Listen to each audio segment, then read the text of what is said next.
Foo Fighters are an essential pillar to the foundations of modern rock and roll, and have been as much for the past few years, especially when they have some truly anthemic tunes spanning their career. But, like any great Marvel characters, good guy Dave Grohl and his band has an origin story, and this one is a long and winding path before we even get to the part where, of course, the Foo Fighters are concerned. But this episode of Retro Reviews is going to be focused on their debut album, released 30 years ago. Anyway, who was the single individual that can be attributed to the Foo Fighters being created? How did the band's name come to exist? Which song caused the band to be pelted with Mentos during live performances? All of these answers and more after our ad break.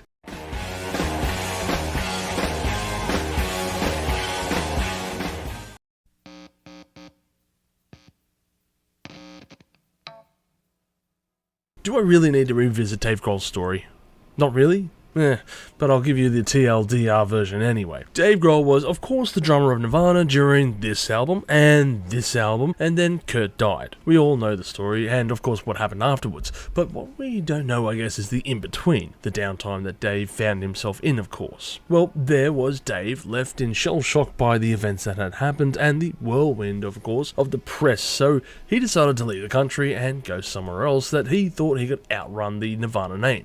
And that was Ireland. Now the story goes, according to Dave, that he was driving along in the middle of nowhere and passed by some people who were just walking in the middle of the road, and one of them had a Kurt Cobain shirt on, and he knew then that he was never going to outrun Kurt's image, and of course decided in that moment that he would make a new band. Now this is a very famous story that Dave has told many times, but the story actually continues as some 25-ish years later, a video would emerge on social platforms, and well, I'm going to let it play out. I think it was 95 or 96, and we were down in Allies on the Beara Peninsula. In the Beara Peninsula on a holiday, and we hitched up to this place to go swimming. And anyway, I was running ahead, and I saw a car there, so I thought I'd run up and hitch. When I was hitching, I looked into who was sitting in the passenger seat, but it was David Grohl. And I didn't recognise him firstly, but I saw this look of shock on a guy's face. I was there like this, and I had a Nirvana t-shirt on with Kurt Cobain on it. So you made the Foo Fighters! There you have it, folks. This is the man that we can credit for having Foo Fighters in our lives. Now, I just want to pause for a moment here and say, rarely in rock history can you attribute one random person outside of a band for being the reason of their existence, but even more so that they can tell their side of the story. This is absolutely crazy, and if a mini-series is made about Dave's life, I hope they include this part. Anyway, Dave would return to record some tracks, but this time it was for fun and as an experiment, rather than chasing, I guess, a pipe dream of his past band's experiences. He would also adapt the name Foo Fighters for his newfound group, a name taken from World War II fighter pilots who experienced unexplained phenomena of sighting unidentified flying objects, or UFOs for short, and the term Foo was taken from a nonsense word that was created by cartoonist Bill Holman in his Smokey Stover comic series. It was also meant as an alias that was used for these recordings to avoid unwanted attention, which of course the press was sniffing around for around here. He teamed up with Barrett Jones, and for one solid week in 1994, Dave would write and perform the entire album by himself. That's right, if you weren't aware, this is the only Foo Fighters record that was performed entirely by Dave, with the exception of course of additional guitar work on the song Ecstatic, which featured Greg Dooley from Afghan Wigs, and always made me wonder if this song inspired the namesake for future industrial metal band Static X. Anyway, the gears had been set in motion for what was coming next.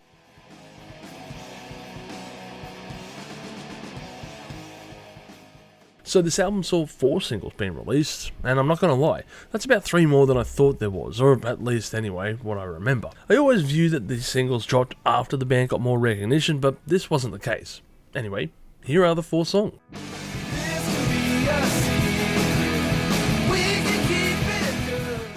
This was one of the first songs written by Dave after Cobain's demise.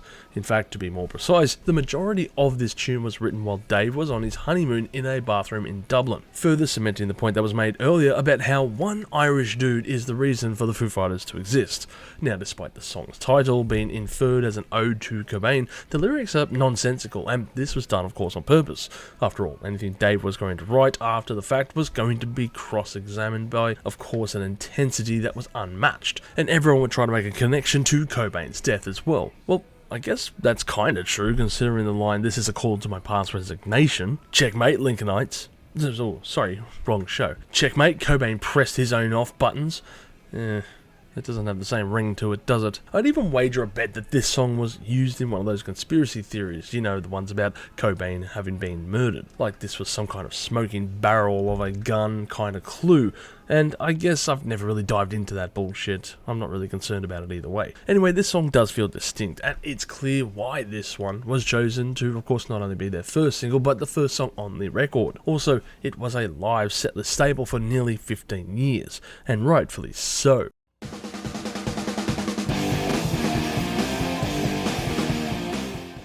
Now, once again, I should mention that this song is not about Cobain.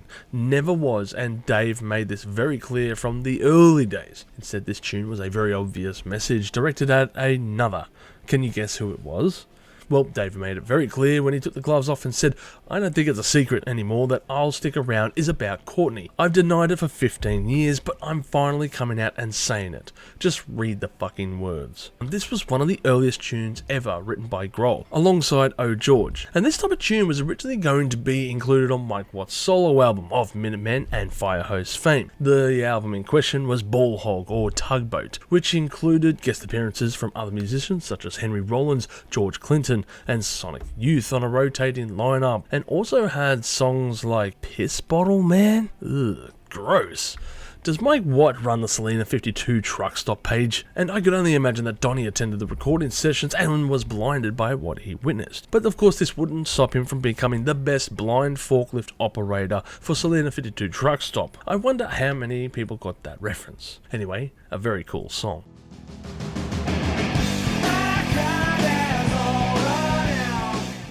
For All the Cows was the third single released off this album on the 20th of November 1995, but this single was actually restricted to releases only in Europe and Australia, where it peaked out on the number 70 on the European Top 100 hits, number 28 on the UK singles charts, and as for the ARIA charts in Australia, well, it capped out at number 69. Nice. As for the lyrical content within this is Dave's jab, of course, at the record execs that were trying to ride out his previous fame and push him towards that pop rock sounding future that they oh so wanted him to go down. And this can be heard, I guess, musically within the tune, as it does play into that soft chords for a time, but it's interjected by the loud chorus made famous by his previous counterpart, Kurt Cobain, of course. Perhaps in part this is an ode to him. I'd believe more so that this was purely a pushback and protest piece by Dave at the end of the day, however. Hey, if he was going to step out and do his own thing, he was going to do it in his own way. Fuck all y'all record execs.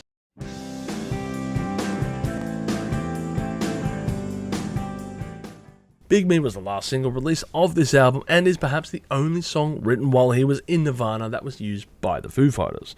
The story goes that he wrote this tune a few years ago but never presented it to the band, feeling that it was vastly different to their style. And when you hear this song, you can certainly understand why. After all, the melodies are more akin to jangled pop that would be relatable to the early 60s tunes, which is vastly different to anything Nirvana would write. But I'd like to think in my own mind anyway, that Kurt would have loved to have worked on this song. After all, he had multiple influences when growing up, in particular relating to the Beatles, and he did want to get away from the grunge scene of his band, which unfortunately would never materialise. As for the skin and bones of this tune, it's a very basic piece. I guess you couldn't tell as much because, well, the lyrical content and the short duration. It's as simple as it gets. The song itself is about a girl who dumps a boy, and in Dave's own words about the breakdown of the tune, girl meets boy, boy falls in love with girl, girl tells boy to fuck off. As for the video clip to this song, it shows Dave's sense of humour, as it parodies the Mentos commercial of the 90s era, which has that campy appearance and approach to any of the situations that arise. Of course, due to copyright, the lolly itself had to be changed and was replaced by the non-existent Futu. This video would eventually lead the band to winning an MTV award for Best Music Video in 1996 as well. Unfortunately for the band, this song would become a favourite amongst the fanbase, and as they found out very shortly, Mentos were very efficient projectiles, and for years while performing, the band would actually get pelted by these little lollies by the fans as a way to ask them to, hey, let's perform this song. I guess they should consider themselves lucky as well, as they did not find themselves in Leonard Skinner's predicament regarding their song Gimme Back My Bullets, which I will leave to your imagination as to what the band got pelted with in lieu of. Damn, it's done. Give me back my bullets. One last piece of trivia surrounding the song is that Weezer would often perform this tune with the Foo Fighters during their 2005 tour together.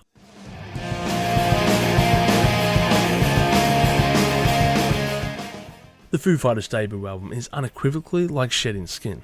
It's rough around the edges, it feels like a loose amalgamation of songs loosely based on the Foo Fighters formula found over the following years, but its unrefined nature, I guess, brings beauty to it, and whatever shortfalls are found on the album are more like imperfections that define the record and add to its soul, rather than take away from this effort and blemish it in the end result. I can look past the drum sound on this album, as unpolished as it sounds, because its abrasive passion can be felt when I hear it.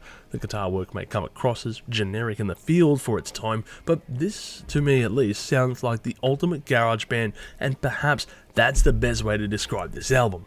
An uncompromisingly glorious garage demo tape which they managed to mix to near perfection, as no instrument sounds louder than the others and all of them can be heard quite well. I have to wonder what Steve Albini made of this album, as he was a very vocal individual who was highly critical of the audio qualities of any band, and of course he worked with Dave only 2 years prior. I would like to think that he loved its unpolished diamond in the rough kind of qualities, but perhaps he would have hated the overall mix. Surprisingly, despite his vocal opinions on all matters music related, he has said very little, if anything at all, about their debut album, instead discussing in detail Dave's approach behind the drum kit and his tenor as producer for In Utero. And speaking of, it does seem perplexing, of course, going from the drums to guitars, especially when Dave is often associated as being one of the best drummers on earth. There is no denying his skills, of which I was lucky to have witnessed, of course, when Dave jumped behind the kit for a few songs when I saw Foo Fighters at my very first live concert. But maybe his act of stepping down from this instrument has added to the status as a legend within the community. Instead, Dave's approach to the guitar is unorthodox when compared to your standard musician who plays the instrument. But hey, this usually can lead to unexpected results, as changes are felt and a stale scene can become fresh once again. Either way, it's a glorious introduction for the band and their music.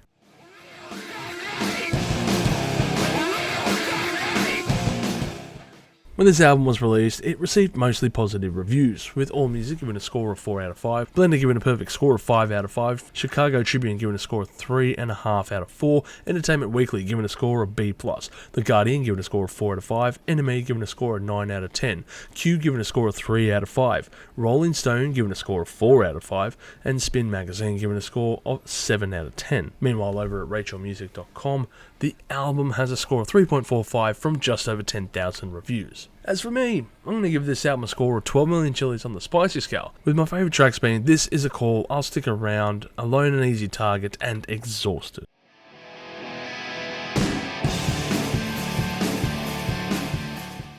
It must have taken big balls of steel to not only overcome the grief and loss of Kurt Cobain and of course Nirvana, but to also write an album knowing full well it would be scrutinised against their music too. You have to keep in mind that this was still early days for the Foo Fighters, and the wake of Kurt's passing was still fresh on everyone's minds, and even to the point that, according to rumours, had Courtney Love calling promoters asking for backstage passes to their early gigs. The Foo Fighters were still refining their sound, and no one quite knew, of course, their potential that would emerge in the later years after the release of this album, and this would be felt on their sophomore record, There Is Nothing Left to Lose, and of course that follow-up, The Colour and the Shape. Many critics would give high praise about Dave's newfound effort, and I have to wonder if they were more receptive to this album to a small degree, because of course he was Nirvana's drummer. In Dave's own words, this was an exorcism. Perhaps it wasn't just a turning point in Dave's career. Maybe it was deeper than this and served as a catharsis, of course, for his mental state. Regardless, 1995 was a turning point for the music world as new genres would gain prominence and the era of post-grunge music was going to be taking shape.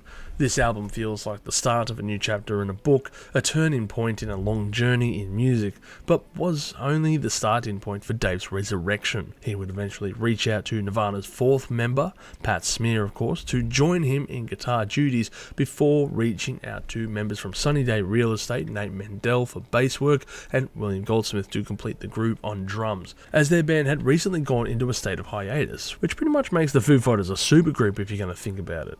And if that's the case, they have to be one of the few truly great supergroups that have existed. In fact, their first public concert as this lineup was done before the album was released on the 23rd of February in 1995 as a benefit gig for Mia Zapata, the lead singer of the Gits, who was murdered. Foo Fighters would perform one song and one song only, and that was For All the Cows. The band, however, did perform a gig a few days before this one in front of friends and family aboard a houseboat where they played their entire debut album, and this shows how quick Dave was able to write and record this effort. But I believe it was the right choice to delay this album and its release, so it wouldn't be lost in a slew of a post-Cobain world. This, however, was short-lived. The album would be nominated for a Grammy in 1996, but lost out to Dave's former band winning this award for their album MTV Unplugged. And to my knowledge, this is the only time in the history of the Grammys where the same musician was nominated twice, but under different bands for Best Alternative Music Award category. Correct me if I'm wrong there.